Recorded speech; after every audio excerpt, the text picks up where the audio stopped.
Olá pessoal, tudo bem com vocês? Na aula de hoje daremos continuidade ao estudo da Magnífica Química Orgânica 2. Na aula passada, iniciamos o aprendizado sobre o conceito de mecanismo de reação. Então, neste vídeo, nós vamos aprofundar um pouco mais sobre esse conceito. Na aula passada, nós falamos que em diversas circunstâncias, as substâncias reagem e sofrem transformações estruturais. E a descrição, etapa por etapa, de como as transformações ocorrem, ou seja, como essas reações químicas ocorrem, é chamada mecanismo de reação. Então, o mecanismo de reação é uma proposta.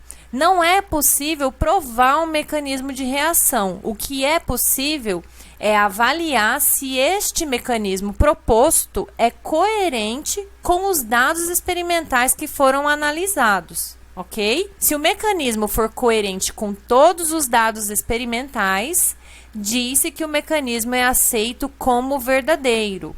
Entretanto, se houver dados experimentais que não sejam compatíveis ou se surgirem dados experimentais que não são compatíveis com o mecanismo aceito até o momento, este mecanismo precisará ser revisado, modificado ou até mesmo descartado. Então, leva-se em consideração para a proposição do mecanismo de reação a estrutura do produto, a estereoquímica do produto, a cinética da reação, a avaliação termodinâmica da transformação química. Na aula de hoje, nós vamos falar um pouco sobre a importância da cinética da reação. A noção de cinética surgiu em meados do século XIX, juntamente com a termodinâmica. E na investigação da cinética da reação, realizam-se experimentos, variando a concentração dos reagentes e determinando-se a influência dessa variação na velocidade da formação do produto. Então, considerem esta seguinte reação genérica. Uma molécula A reagindo com a molécula B, produzem molécula C mais molécula D. O que se faz no estudo da cinética da reação é alterar por vez as concentrações do reagente A e avaliar como que isso interferiu na velocidade da reação. Depois altera-se a concentração do reagente B e avalia-se como isso interferiu na velocidade da reação. Então, a partir dessas observações experimentais, vários tipos de equações de velocidade podem ser determinados. Isso daí vai ser específico para cada tipo de reação. Suponhamos, por exemplo, que tenha sido determinado que a concentração do reagente A não interfere na velocidade da reação. Apenas a concentração do reagente B é que interfere na velocidade da reação. Por exemplo, ao se dobrar a concentração do reagente B, a velocidade da reação dobra. Então, provavelmente, a equação de velocidade para esta situação seria essa daqui, ó. Velocidade é igual a constante de velocidade vezes a concentração de B. Poderia ser outra situação, apenas a concentração do reagente A é importante, né, na velocidade da reação. Então, dobrou-se a concentração do reagente A e a velocidade da reação dobrou também. Dobrou-se a concentração do reagente B e nada aconteceu com a velocidade da reação. Então, quer dizer que a equação de velocidade para essa reação seria velocidade é igual a constante de velocidade vezes a concentração de A. Aí vamos considerar uma outra situação, onde, por exemplo, dobrou-se a concentração do reagente A e observou-se que a velocidade da reação dobrou. E aí, dobrou-se a concentração do reagente B e observou-se que a velocidade da reação quadruplicou. Então, provavelmente, a equação de velocidade dessa reação vai ser velocidade é igual a constante de velocidade vezes a concentração de A vezes a concentração de B. Então, o mecanismo proposto ele deve ser coerente com a cinética determinada experimentalmente. Mas e a energia envolvida nestas transformações? Bom, em 1889, Svante Arrhenius verificou que a constante de velocidade aumenta exponencialmente com o aumento da temperatura. Então, a constante de velocidade é este valor, né, que é característico para cada reação. Ele interpretou essa dependência da temperatura como uma indicação de que existe uma barreira de energia separando reagentes e produtos. Para falar um pouco sobre a energia de ativação, vou mostrar para vocês um diagrama de coordenada de reação. Então, na linha vertical está representada a variação de energia e na linha horizontal, na seta horizontal, do sentido da esquerda para a direita, temos o curso da reação. Vamos considerar que os reagentes encontram-se neste nível energético e os produtos neste nível aqui. De acordo com a interpretação de Arrhenius, essa variação de energia dessa reação não acontece diretamente neste fluxo aqui. Para que os reagentes sejam convertidos em produtos, é necessário que primeiramente se ultrapasse uma barreira de energia. E esta barreira de energia é chamada de energia de ativação. Então, a energia de ativação é a variação de energia partindo do nível energético dos reagentes até se chegar a este máximo de energia, onde aqui nesse topo nós temos o estado de transição, que é um estado intermediário no qual ligações dos reagentes estão sendo parcialmente rompidas e ligações novas estão sendo formadas para gerar os produtos. Então, a energia de ativação é calculada partindo-se do nível energético dos reagentes. Então, por exemplo, se os reagentes estão neste nível energético e os produtos apresentam um valor de entalpia superior, a reação, da mesma forma, ela não ocorre neste fluxo direto. Primeiro, será necessário ultrapassar uma barreira energética que é a energia de ativação.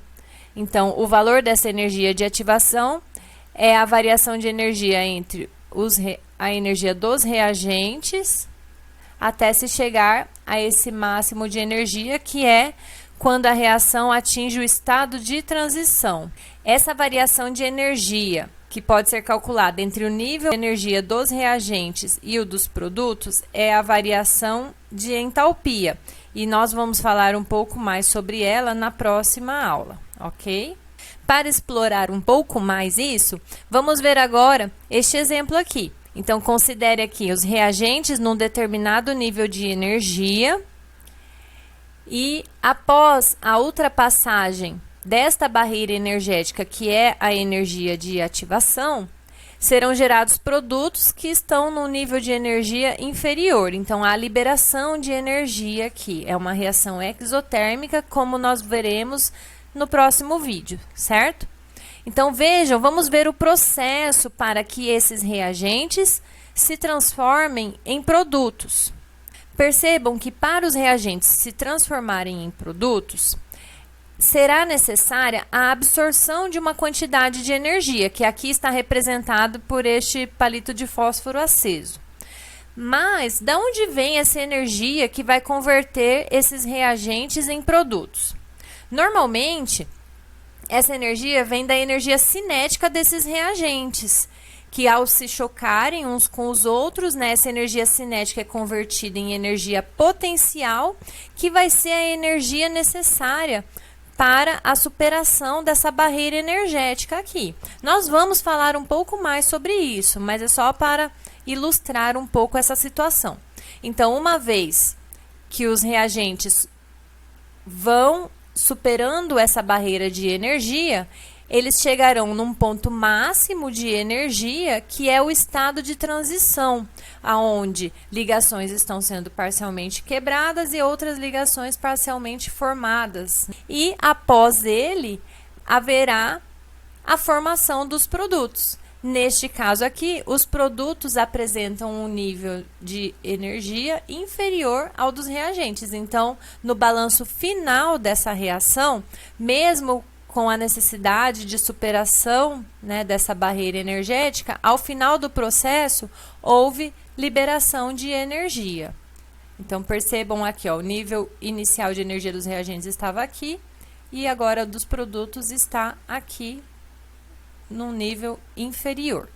Neste outro slide, essa imagem também dá uma ideia bastante interessante sobre o que é a energia de ativação.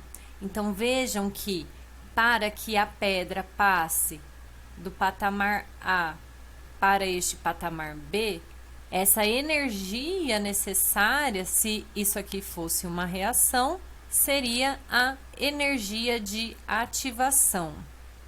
É importante destacar que a energia de ativação controla a velocidade da reação. Quanto maior é a barreira de energia, mais lenta é a reação. Se o esforço deste personagem estivesse ocorrendo no sentido B para A, percebam que a velocidade dessa reação seria ainda mais lenta, porque o caminho percorrido, ó, a barreira energética que precisa ser transposta de B para se chegar a A, é uma barreira muito maior. Então, vejam que seria uma energia maior. Então, a velocidade da reação está relacionada com a energia de ativação. Quanto menor a energia, mais rapidamente ocorre a reação. Nesse exemplo A, nós temos reagentes num determinado nível energético. Ao ultrapassarem essa barreira energética, que é a energia de ativação, formaram-se produtos menos energéticos do que o reagente. Na outra situação, C, os reagentes geraram produtos um pouco mais em nível energético, né, com mais energia do que os reagentes, mas também com uma pequena barreira energética. Então, nesses dois casos, olhando o progresso dessa reação da esquerda para a direita, né, observa-se que essas reações elas ocorrem com uma velocidade relativamente rápida, porque a barreira energética, né, a energia de ativação necessária, não é tão alta. Já no caso B e D, vejam que a energia necessária é maior. Bom, falando ainda sobre energia de ativação, é importante mencionar a importância dos catalisadores. Os catalisadores são substâncias capazes de acelerar uma reação sem sofrerem alteração, isto é, os catalisadores não são consumidos durante a reação. Eles são regenerados ao final do processo. Então, os catalisadores, eles exercem um papel importante exatamente na energia de ativação de uma reação, certo? Então, vamos considerar aqui o curso dessa reação em vermelho. Então, vejam que aqui em vermelho está representada a energia de ativação sem uso de catalisador. Então, é essa quantidade de energia aqui mostrada graficamente. O catalisador, ele tem um papel de diminuir a energia de ativação. Consequentemente, se a energia de ativação é menor, essa reação vai se processar com maior facilidade, mais rapidamente. Então, os catalisadores têm esse papel de acelerar a velocidade de uma reação. E o que é mais interessante é que o catalisador, ele não vai fazer parte dos produtos, ele não vai ser consumido, né? Ele pode ser regenerado, ele pode ser separado, né? Recuperado ao final da reação. Os catalisadores, eles criam um caminho alternativo de menor energia de ativação, certo? Então, veja aqui nesse exemplo de uma molécula A mais B para gerar um produto AB. Então, sem catalisador, a energia de ativação é esta que está representada em vermelho, certo? Com o catalisador, vejam que aqui o catalisador foi colocado como um elemento C na reação. Então, nessa proposta genérica, né, o catalisador ele interage com o reagente A, formando um composto intermediário, veja aqui. Só que a formação desse composto intermediário, ó, exige uma energia de ativação menor. Então, a reação de A com o catalisador C ocorre com mais facilidade, certo? E aí, esse composto intermediário, AC, reage com a molécula B, também, olha lá, com uma energia de ativação inferior, né, à reação sem o catalisador. E aí, forma-se o produto AB com a liberação do catalisador, certo? Então, vejam, ó, que é um mecanismo alternativo, aqui até, ó, em mais de uma etapa, né? Mas que tem uma energia de ativação inferior. E por conta disso, a velocidade da reação ocorre mais rapidamente. Bom, pessoal, certifiquem-se de que vocês compreenderam o que é a cinética de uma reação, a importância da análise dos dados experimentais para o estabelecimento da equação de velocidade, o que é energia de ativação, qual a importância da energia de ativação na velocidade de uma reação e qual a importância dos catalisadores. Compreendido tudo isso, não deixem de assistir o próximo vídeo, no qual abordaremos um pouco sobre a termodinâmica das reações. Bons estudos para vocês! Tchau, tchau!